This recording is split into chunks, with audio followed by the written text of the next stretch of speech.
Senator Jack Reed presses on a question that sounds simple, but isn't. After the latest strikes, is Iran still a real threat? Admiral Cooper says Iran has been dramatically degraded, but Reed keeps pushing for what that answer leaves out. Then General Anderson widens the picture. Russia and China are competing for influence in Africa through diplomacy, pressure, and information warfare. Watch the exchange first. Then we'll step back and unpack what it really tells us. The nuclear ambitions, but almost as important to me is the support of terrorist proxies. So has Iran ever been willing into support for the terrorist proxies, Hamas, Houthis, Hezbollah? They have not, Senator. So to what extent has this exercise, this operation, denied Iran resources for funding terrorism? Senator, this has been a significant priority from the outset, and as we sit here today, there are no resources and equipment that are flowing from Iran to Hamas, Hezbollah, or the Houthis. Those transfer paths and methods have been cut off. To the extent that that source of support has been cut off, what are the other sources of support that these terrorist groups can look to? I think some of those pieces are best discussed in a more classified environment, but I think the key element of this is the main supplier of resources and training for decades and billions of dollars, and we've seen all this before our very eyes. Those pieces have been completely cut off today. Thank you very much. We'll take another round, but at this point I recognize the ranking member. Thank you very much, Mr. Chairman. Admiral Cooper, is Iran militarily still able to inflict significant damage on infrastructure of the surrounding countries in the Persian Gulf? Senator, in this environment, what I would tell you is their capabilities have been dramatically degraded. That certainly doesn't mean that they don't have anything left, but the large-scale volleys that we've seen over the last couple of years, Iran is no longer capable of executing those. This would be less large-scale volleys than directed attacks on critical infrastructure, which would set back petroleum production, even if the Strait of, or petroleum distribution, I would say, even if the Strait of Hormuz is open. Does that capability still exist? Capabilities across the board inside of Iran still exist at a degraded scale. We've also planned accordingly for each of these scenarios, if necessary, to deal with them from a defensive perspective. So would you characterize Iran as no longer a threat? Iran has a significantly degraded threat, and they no longer threaten regional partners or the United States in ways that they were able to do before. Across every domain, they've been significantly degraded. But they can still threaten their partners. It's a very large country. They retain some mineral capability. That's correct, and that's accurate. Thank you, sir. And of course, we've accounted for that from a defensive perspective. General Anderson, what's happened is that the administration recalled over 30 career ambassadors in Africa, over 30 career ambassadors overall, 12 in Africa. The United States has only 14 confirmed ambassadors. In other words, 40 ambassadorial posts in Africa are vacant or filled by charge d'affaires. Is it essential to your work to have fully functioning embassies with ambassadors? Senator, we work very closely with all the embassies across the continent to pursue and further American interests. And so that relationship with these embassies is critical for AFRICOM's effective engagement. But what about the ambassadors? Yes, sir. So the ambassadors do enjoy access. I think that that's important to have ambassadors in place because the hierarchical nature of many of the African countries is that if you're not an ambassador, you don't always get access. And so there is obviously benefit to that. And we coordinate with them quite closely when we engage. Thank you very much, sir. You are combating one of the most sophisticated information warfare operations we've seen in a long time from Russia.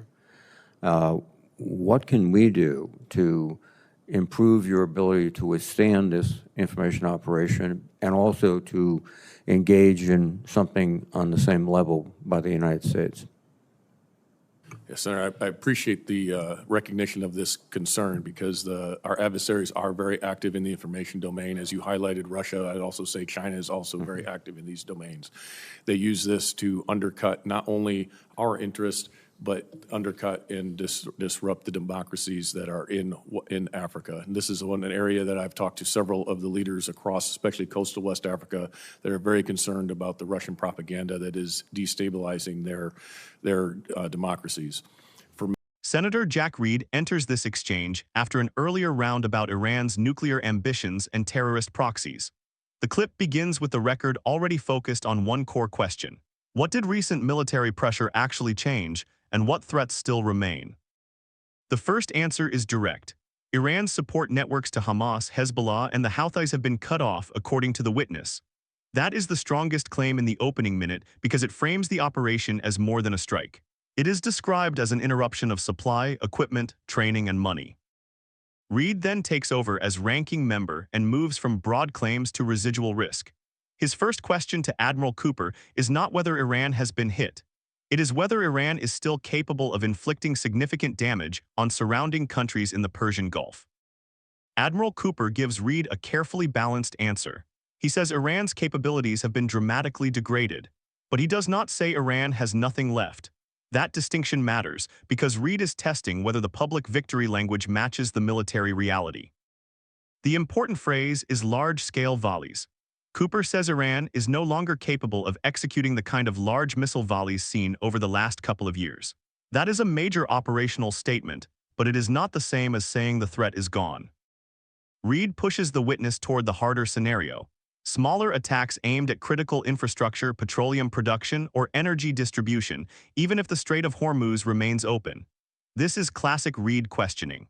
He accepts the progress, then immediately asks where the remaining danger lives. Cooper confirms that capabilities across the board inside Iran still exist, but at a degraded scale. He also says planners have accounted for those scenarios defensively. That answer tells viewers two things at once. The military campaign changed the threat picture, but U.S. commanders are still planning for retaliation. Reed then asks the clean headline question: would you characterize Iran as no longer a threat? The answer is no.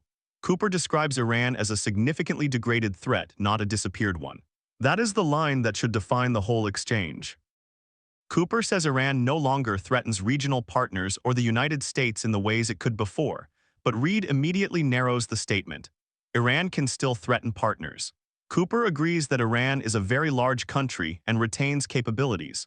The public message becomes more precise under questioning. That is why this exchange matters. The hearing does not give viewers a simple victory lap. It gives them a layered threat assessment: degraded missile volleys, disrupted proxy support, remaining infrastructure risk, and continued defensive planning. Reed forces that nuance onto the record. The second half turns to General Anderson and Africa Command. Reed pivots from Iran to diplomatic capacity in Africa, where the administration has recalled more than 30 career ambassadors overall, including 12 in Africa.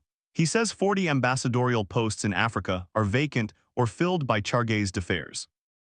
This looks like a personnel question, but Reed is really asking about military effectiveness. If Africa Command depends on embassies to advance American interests, then missing ambassadors are not just a State Department problem. They affect access, coordination, and influence on the ground. General Anderson confirms the relationship is critical. He says AFRICOM works closely with embassies across the continent and that those embassy relationships are central to effective engagement. Reed then sharpens the point. What about the ambassadors themselves? Anderson's answer is important. Ambassadors enjoy access. In many African countries, hierarchy matters. If the United States does not have an ambassador in place, it does not always get the same access. That is a diplomatic sentence with direct military consequences. The testimony links vacancies to influence. It suggests that when senior diplomatic posts sit empty, adversaries do not need to defeat the United States militarily. They can exploit absence, delay, and reduced access, while U.S. commanders try to operate through thinner channels. Reed's final line of questioning moves to information warfare. He describes Russia's influence operation in Africa as one of the most sophisticated information warfare campaigns in recent memory. Then he asks what the United States can do to withstand it and compete at the same level. Anderson agrees with the premise. Russia is active in the information domain. China is active too. Their goal is not only to undercut American interests but also to disrupt democracies in Africa. That answer places the battlefield outside tanks, ships, and aircraft. It is about narratives, legitimacy, and trust. The most consequential detail is Anderson's reference to coastal West Africa. He says leaders there are concerned about Russian propaganda destabilizing their democracies. That means this is not an abstract social media problem. Regional leaders are telling U.S. commanders that information warfare is affecting political stability. Put the three sections together and Reed's strategy becomes clear. First, he tests whether Iran has truly been neutralized. Second, he tests whether Africa Command has the diplomatic infrastructure it needs. Third, he tests whether America can answer Russian and Chinese information warfare. That sequence is not accidental. Reed is asking whether the United States is prepared for modern conflict as it actually exists. Missiles and proxies in the Middle East, diplomatic access in Africa, and adversary propaganda targeting fragile democracies. The witnesses are careful, but they do not dismiss Reed's concerns. Cooper will not call Iran harmless. Anderson will not say ambassador vacancies are irrelevant. And on information warfare, Anderson validates the concern directly. That gives the exchange weight beyond partisan framing. For viewers, the key takeaway is this: military degradation is not the same as strategic resolution. Iran can be weaker and still dangerous. Proxies can be disrupted and still adaptive. Embassies can be understaffed and still expected to carry enormous national security burdens. The clip also shows why oversight hearings matter. Press releases tend to flatten complexity. Hearings can restore it. Reed's questions force officials to separate what has improved from what remains exposed. That distinction is often where the real story lives. There is also a messaging lesson here. If adversaries are operating in the information space every day, then American power cannot rely only on kinetic operations or private diplomatic cables. It has to contest narratives, support partners publicly, and fill the diplomatic seats that make access possible. The ambassador vacancy issue may sound bureaucratic, but Anderson's answer makes it operational. Access matters, rank matters, presence matters. In countries where hierarchy shapes decision-making, an empty ambassadorial post can become a strategic opening for Russia or China. The Iran answers are equally careful. Cooper credits the operation with real effects, including cutting off support pathways to major proxy groups, but Reed's follow-up prevents the record from turning that into overconfidence. Degraded does not mean defeated. Reduced capability does not mean zero risk. That is the strongest title frame for this video. Reed does not explode. He does not grandstand. He pins the witnesses down on what words like degraded, threat, access, and information warfare actually mean in practice. The result is a more honest map of American security challenges. So the final picture is this: Iran's capabilities are damaged but not erased. AFRICOM needs ambassadors and embassy access to compete. Russia and China are fighting through information warfare in Africa. Reed's questions pull those threads into one record, and that is why this 5-minute exchange deserves a closer look.